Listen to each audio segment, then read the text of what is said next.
आपण पाहत आहात RK न्यूज, बातमी तुमची, आवाज आमचा। राऊसाहेब, राष्ट्रवादी काँग्रेस शरद पवार पक्षातून एक बातमी अशी येते आहे की काँग्रेसचे राष्ट्रीय नेते आणि माजी मंत्री पृथ्वीराज चव्हाण, माजी मुख्यमंत्री, यांनी एक मुलाखतीत विधान केलेलं आहे। राष्ट्रवादीतले साधारण 5 ते 6 आमदार अस्वस्थ आहेत, ते खासदार अस्वस्थ आहेत, ते काय करतील हे सांगता येत नाही, पण मोदी शहा त्यांच्या मागे हात धुवून लागले। बघा, शिवसेनेचे 6 खासदार फोडले, अस्वस्थ असणे वगैरे या गोष्टी का आम्ही मानत नाही। आपण मशाल चिन्हावर निवडून आलात, मग अस्वस्थ व्हायचं कारण काय? तुम्ही स्वीकारलत ना, मशाल चिन्ह स्वीकारलं तुम्ही, शिवसेना उद्धव बाळासाहेब ठाकरे यांच्या नेतृत्वाखालचं नेतृत्व स्वीकारलं आणि तुम्ही निवडून आला पक्ष फुटल्यावर। तसंच अजित पवार यांनी पक्ष फोडल्यावर माननीय शरद पवार साहेबांच्या नेतृत्वाखालचा मूळ राष्ट्रवादी काँग्रेस पक्ष हा तुतारी या चिन्हावर निवडणुकीत उतरला लोकसभेच्या, आणि मला वाटतं त्यांनी त्यांच्या 7 की 8 जागा निवडून आल्या, फार कष्टानं। या जागा सहज निवडून येत नाही।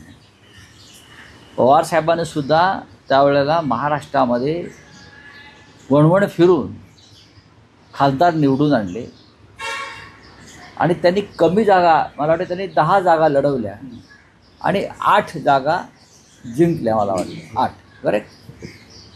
अस्वस्थ व्हायचं कारण कोणाला असण्याचं कारण नाही। का अस्वस्थ आहे? आपण तुतारी चिन्ह स्वीकारलं, आपण शरद पवार साहेबांचं नेतृत्व स्वीकारल्यावर निवडून आलेला, आणि शिवसेनेचे खासदार असतील किंवा माननीय पवार साहेबांचे खासदार असतील किंवा महाराष्ट्रातले काँग्रेसचे खासदार असतील, तुम्हाला झालेलं मतदान आणि तुम्हाला जे लोकांनी निवडून दिलं आहे ते मोदी, शहा आणि फडणवीस यांच्या विरोधामध्ये मतदान करून तुम्हाला निवडून दिलं आहे। मग अस्वस्थ का होतं? कोणाला घाबरत आहे? काही कारण नाही ना, मला वाटत नाही की पण अस्वस्थ वगैरे कोणी नसतं।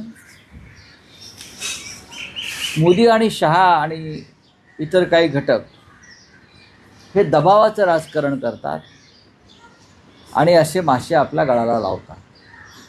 पृथ्वीराज चव्हाण हे ज्येष्ठ नेते आहेत, काँग्रेसचे नेते आहेत, त्यांच्याकडे असलेली माहिती त्यांनी नक्कीच माननीय पवार साहेबांकडे पोचवली असेल, एवढंच मी मानतो। नाही राऊसाहेब, तुम्ही म्हणता की अस्वस्थ असण्यामागे काही कारण आमचे का आता आमचे 6 गेले, कशा करता अस्वस्थ होते? नाही, अस्वस्थ होण्यामागचं मूळ कारण हा निधी असतो, कारण त्या मतदारसंघाचा विकास किंवा त्या मतदारसंघात कसला विकास करतायत, कसला विकास? 100 कोटी दिले तरी हे विकास नाही करू शकत। नरेंद्र मोदी वाराणसीचा विकास नाही करू शकले अजून। नागपुरात जाऊन बघा काय विकास आहे तो, कसला विकास, कसा विकास कोसळतोय तो बघा तुम्ही। नांदेडला काल पूल कोसळला, मिसिंग लिंक कोसळला, अख्ख्या राज्यभरात रस्त्यांवर खड्डेच खड्डे। हा विकास? कोणत्या विकासासाठी यांना अस्वस्थ व्हायचं कारण आहे? लोकांमध्ये राहायचं, पुढल्या निवडणुकीसाठी संघर्ष करायचा आणि आम्ही सत्तेत येऊ हा आत्मविश्वास ठेवायचा। 2029ला देशामध्ये इंडिया आघाडी सत्तेमध्ये येणार आणि महाराष्ट्रामध्ये 2029ला हे भ्रष्ट सरकार आम्ही उखडून फेकून देऊ, हा आमचा आत्मविश्वास आहे। अस्वस्थतेचं दुसरं कारण असं असू शकतं की NCP, काँग्रेस या पक्षातल्या अनेक खासदारांच्या सहकारी संस्था, साखर कारखाने अशा संस्था आहेत, त्यामुळे साहजिकच या दबाव येतो। मग तुम्हाला माननीय पवार साहेबांकडून उमेदवारी लढताना जिंकताना हे आठवलं नाही का? आपण माननीय पवार साहेबांकडून व त्यांच्या पक्षाकडून उमेदवारी घेताना, त्यांच्याकडून कष्ट करून घेताना, तो आमच्याकडे जे 6 खासदार गेले पक्षाची उमेदवारी घेताना, उद्धव ठाकरे यांच्याकडून कष्ट करून निवडणुका जिंकून घेताना कोणाला काय वाटलं नाही का? वाटलं ना। काँग्रेस पक्षाचे सुद्धा जे खासदार निवडून आले त्यासाठी